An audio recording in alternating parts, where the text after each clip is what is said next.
Oke, baik pemirsa, enak sekali Wah, berbagai enaknya macam panjang ya. nasi ya.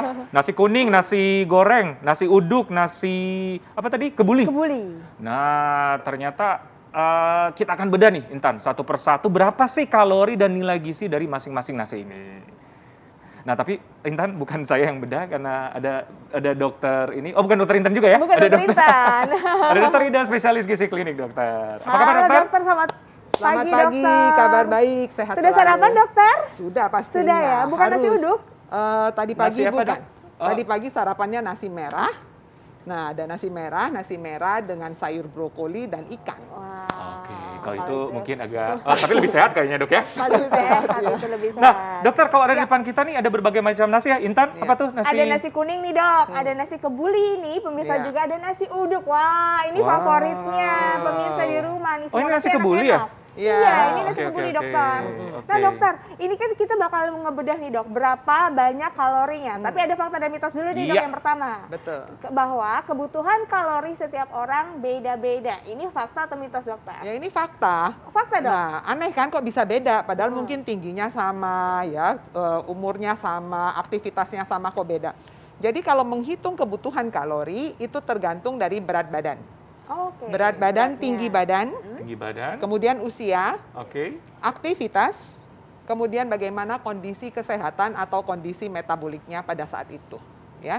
Oke. Jadi artinya gini, kalau misalnya dokter Ekles dalam kondisi sekarang sehat bugar dengan pada satu saat amit-amit ya, kalau dokter Ekles lagi sakit, nggak enak badan, itu beda kebutuhan kalorinya. Oh, Ya, karena- lebih banyak ya dokter? Ya biasanya? pasti lebih Oh, banyak ya, oke. karena proses aktivitas metabolik. juga. Aktivitas juga Oh, mempengaruhi. sakit memang lebih banyak daripada Betul, normal? betul, Oh. beda karena stres metabolik. Apalagi kalau pasien yang sedang dirawat di ICU ya, contohnya misalnya amit-amit lagi kasus COVID misalnya ya, itu kebutuhan kalorinya bisa meningkat 1,5 kali gitu. dari kondisi yang dia Oh, biasa. berarti bisa makan banyak dong ya? Nggak bisa masalahnya pasien sakit. Oh. Itu dia, masalahnya kalau lagi sakit tuh malah justru Iya, nggak iya, enak nafsu makan. makan kadang-kadang Betul, berkurang. ya. Betul. Padahal justru harus lebih banyak makan.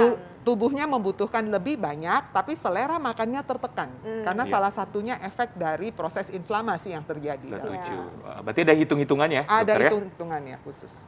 Ada rumus ini ya, Pitagoras ya. Pitagoras. Oke, dokter, selanjutnya ada fakta mitos nih, dokter. Nah, ada ini dokter, kebutuhan kalori pada pria lebih tinggi daripada wanita. Fakta atau mitos? Ya ini fakta ya, secara fakta juga umum. dong? Ya. Betul. Karena kan tadi saya bilang, menghitung kebutuhan kalori tergantung dari jenis kelamin. Udah pasti ya, laki-laki cenderung lebih tinggi. Kenapa? Pertanyaannya, karena laki-laki secara body komposisi, jadi kalau kita hitung ada alatnya ya, namanya body composition analyzer. Nah di situ ternyata massa otot laki-laki itu lebih tinggi daripada wanita. Pada kondisi normal ya, kecuali kalau wanitanya atlet ya, semua olahragawan ya pasti mungkin bisa beda ya. Tapi kalau dalam kondisi normal memang wanita lebih banyak massa lemaknya dibanding laki-laki. Dan otomatis massa otot itu akan membutuhkan energi yang jauh lebih besar. Itu satu. Yang kedua, dari berat badan, laki-laki itu kan juga mempunyai berat badan yang lebih besar biasanya dari perempuan. Ya. Kemudian tinggi badan. Nah, lalu aktivitas laki-laki itu kan tidak seperti wanita ya, mungkin dia lebih aktif, lebih gesit dan sebagainya. Otomatis semua perhitungan itu akan menambah kebutuhan kalori dia dalam satu hari. Oke, pada umumnya ya, Secara umum. 1.500 sampai 2.000 ya, dokter ya? per hari ya? Laki-laki bisa sampai 2.000, 2.500 tergantung pekerjaannya. Pekerjaannya. Ya. Berarti wanita di bawah itu Wanita 1.500 sampai 2.000 secara umum. secara umum. Ya. Secara umumnya. Oke, Oke. sekarang udah ada di depan kita nih Nah. dokter. Jangan sampai dianggurin dok. Iya, benar. Ada nasi Waduh, kuning. langsung makan ya? Langsung Iya. makan ya? Oh, bukan. Jangan makan dulu, kita bedah dulu kalorinya. Ini Oke. nasi kuning, ini nasi kebuli, Kebuli, itu nasi uduk. nasi uduk. Kita mau hitung Iya. kalori yang mana dulu nih? Kita hitung nasi uduk dulu kali ya. Nasi uduk. Oke, Nah. nasi uduk Ini. yang paling sering dikonsumsi pada saat makan pagi, sarapan dokter. Iya.